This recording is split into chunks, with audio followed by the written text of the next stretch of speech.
আসসালামু আলাইকুম বন্ধুরা, আজকের ভিডিওতে আমি আপনাদের দেখাবো ব্যাটারি সেটিংয়ের কিছু গুরুত্বপূর্ণ সেটিং যেগুলো অনেকেরই কাজে লাগে। চলুন বেশি কথা না বলে মূল ভিডিওতে আসা যাক।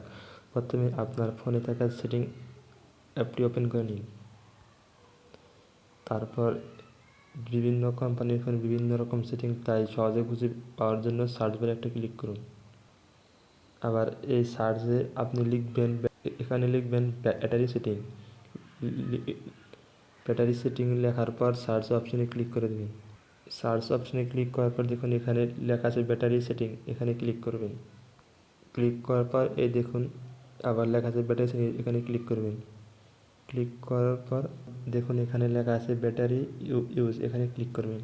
ক্লিক করার পর দেখুন এখানে ফেসবুক লাইটে 10%, টেলিগ্রামে 4%, পিক্সারে 3%। আপনি ব্যাটারি ইউজ মানে কোন অ্যাপে কত পার্সেন্ট করেছেন সেটা এখানে শো করবে। তারপর ব্যাক অপশনে ক্লিক করবেন।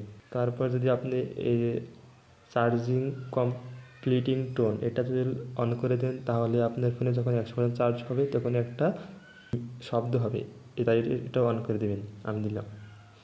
তারপর দেখুন এটা যদি অন করে দেন, এখানে লেখা আছে ব্যাটারি পার্সেন্টেজ। দেখুন আমার এখানে ব্যাটারি পার্সেন্টেজ শো করতেছে না, যদি এটা অন করে দেন তাহলে শো করবে। এই দেখুন আমার এখন শো করতেছে। 4 নম্বর হলো লো ব্যাটারি শাটডাউন ও আর্নিং। এটা অন করে দিলে আপনার ফোনে যখন চার্জ থাকবে না তখন 30 সেকেন্ড আগে আপনাকে জানিয়ে দেবে, তাই এটা আমি অন করে দিলাম। আজকের ভিডিওটি এ পর্যন্ত। যদি ভিডিওটি দেখে আপনার সামান্যটুকু উপকার হয়ে থাকে তাহলে একটি লাইক দিন, আর কমেন্টে আপনার মতামত জানিয়ে দিন। আর এরকম ভিডিও পেতে আমাদের চ্যানেলটি সাবস্ক্রাইব করে পাশে থাকুন। আর ফেসবুক পেজ থেকে দেখে থাকলে অবশ্যই পেজটি ফলো করতে ভুলবেন না। খোদা হাফেজ।